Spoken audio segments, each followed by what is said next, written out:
The Revan and the pox అనే ఈ పద్యం జీన్ డీలా ఫాంటైన్ అనే రచయితచే రాయబడింది. రావెన్ అనేది ఒక పక్షి.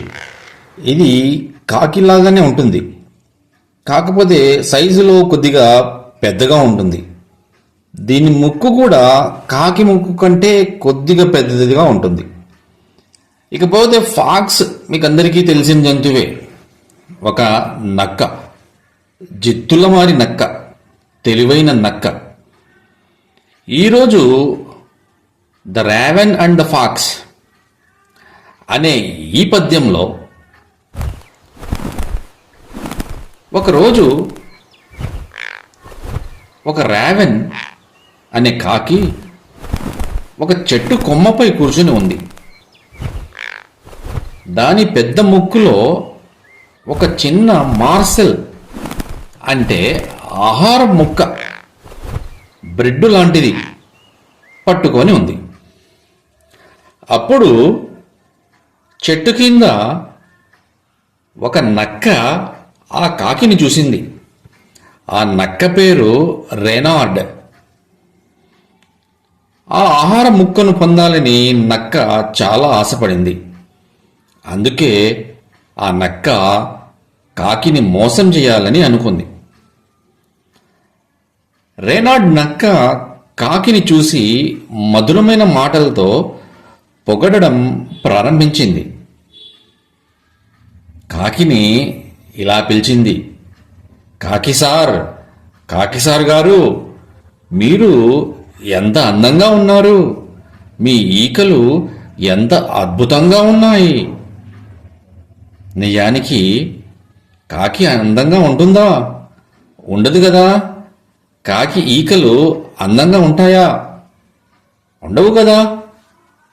నక్క కాకిని కేవలం పొగిడింది.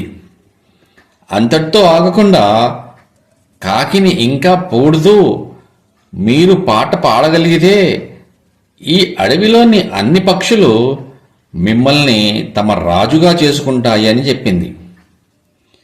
ఈ పొగడ్తలు విని కాకి చాలా గర్వపడింది. నక్క తనను మోసం చేస్తుందని కాకి గుర్తించలేదు. నిజానికి కాకి గొంతు మధురంగా ఉండదు. కాకి గొంతు ఎలా ఉంటుంది? కావు కావు అని అరుస్తుంటుంది కదా, కర్కశమైన శబ్దం అది. అయినప్పటికీ తన గొంతు బాగుందని నక్క చెప్పేటప్పటికీ అది పొంగిపోయింది.